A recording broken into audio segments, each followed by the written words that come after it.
Hai guys. Gimana bayanganmu tentang binatang melata yang muncul dari dalam bumi yang membawa tongkat Musa dan cincin Sulaiman alaihi salam yang muncul menjelang hari kiamat? Binatang itu muncul 3 kali.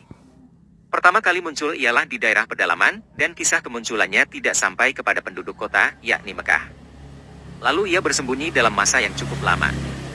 Kemudian ia muncul lagi di lain waktu di daerah yang tidak terlalu dalam, sehingga beritanya tersiar di kalangan semua penduduk daerah pedalaman, dan sampai pula kepada penduduk kota, yakni Mekah.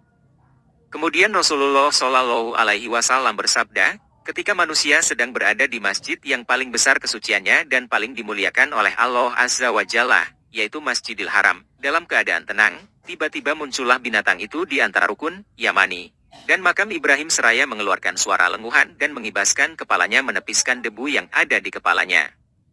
Maka orang-orang pun bubar meninggalkannya menuju ke berbagai arah, sendiri-sendiri dan berbondong-bondong. Dan yang tinggal hanyalah segolongan kaum mukmin. Mereka merasa yakin bahwa diri mereka tidak berdaya terhadap kekuasaan Allah Azza wa Jalla. Maka binatang itu mulai mengecap mereka sehingga bersinarlah wajah mereka, dan menjadikan wajah mereka seakan-akan bintang yang bercahaya. Lalu hewan itu pergi mengembara ke seantero dunia, tiada seorang pun yang dapat mengejarnya dan tiada seorang pun yang melarikan diri selamat darinya.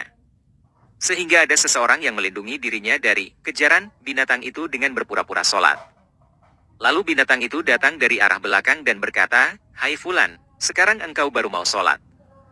Maka lelaki itu menghadap ke arahnya, dan dia mengecapnya di wajahnya, dengan cap kafir. Lalu ia pergi sedangkan lelaki itu kembali bergaul dengan orang-orang banyak bermuamalah dengan mereka dalam harta.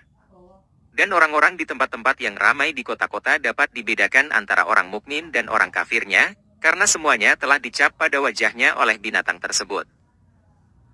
Sehingga seorang mukmin berkata, "Hai orang kafir, bayarlah hakku." Begitu pula orang kafir mengatakan, "Hai orang mukmin, bayarlah hakku." Hadits ini adalah bagian dari tafsir ayat 82 surat An-Naml yang dipaparkan oleh Imam Imaduddin Abul Fida, Ismail bin Umar.